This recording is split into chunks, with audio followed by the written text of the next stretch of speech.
1973 ഗർഭഛിദ്രം ഉദാരമാക്കുകയും കോടിക്കണക്കിന് കുഞ്ഞുങ്ങളുടെ ജീവനെടുക്കാൻ കാരണമാവുകയും പിന്നീട് 2022 സുപ്രീം കോടതി തന്നെ ആ വിധി തെറ്റായിരുന്നുവെന്ന് സമ്മതിക്കുകയും ചെയ്ത കുപ്രസിദ്ധമായ റോ വി വേഡ് നിയമം പുനരാവിഷ്കരിക്കാൻ താൻ വോട്ട് ചെയ്യുമെന്ന അമേരിക്കയിലെ ഗവർണർ സ്ഥാനാർത്ഥിയുടെ വാക്കുകൾ കേട്ട് ഞെട്ടലോടെ പ്രോ ലൈഫ് ലോകം. മേരിലാൻഡിലെ സെനറ്റിലേക്കുള്ള റിപ്പബ്ലിക്കൻ നോമിനി മുൻ ഗവർണർ കൂടിയായ ലാറി ഹോഗനാണ് രാജ്യവ്യാപകമായി ഗർഭഛിദ്രം നിയമവിധേയമാക്കുന്ന ഈ തീരുമാനവുമായി മുമ്പോട്ടു പോകുമെന്ന് പരസ്യമായി പ്രഖ്യാപിച്ചത്.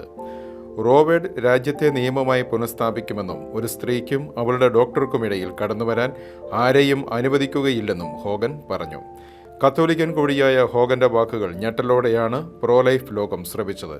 2015 മുതൽ 2023 വരെ 2 തവണ മേരിലാൻഡിന്റെ ഗവർണറായി ഹോഗൻ സേവനമനുഷ്ഠിച്ചിരുന്നു. പ്രസിഡന്റ് ജോ ബൈഡൻ ഉൾപ്പെടെ കോൺഗ്രസിലെ ഡെമോക്രാറ്റിക് നേതാക്കൾ പിന്തുണയ്ക്കുന്ന റോ നിയമത്തെ ക്രോഡീകരിക്കാനുള്ള പദ്ധതി ജീവൻ സംരക്ഷിക്കുന്ന സംസ്ഥാന നിയമങ്ങളെ മറികടക്കുമെന്ന് വിലയിരുത്തപ്പെടുന്നു.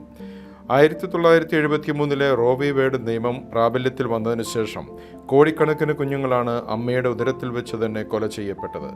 1980കളിൽ 1030 സ്ത്രീകൾ അബോർഷന് വിധേയരാകുന്നു എന്നതായിരുന്നു കണക്ക്.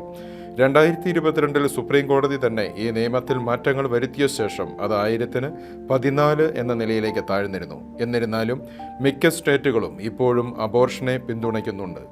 പ്രോ ലൈഫ് പ്രവർത്തകരെ അറസ്റ്റ് ചെയ്യുകയും ജയിലിലടയ്ക്കുകയും ചെയ്യുന്നതും ഇവിടെ പതിവാണ്. ഒരു പരിധിവരെ അബോർഷൻ തടയാൻ കഴിഞ്ഞിരുന്നത് പുതിയ തെരഞ്ഞെടുപ്പിലൂടെ ഇല്ലാതാകുമോ എന്നാണ് ഇപ്പോൾ പ്രോ ലൈഫ് പ്രവർത്തകർ ആശങ്കപ്പെടുന്നത്.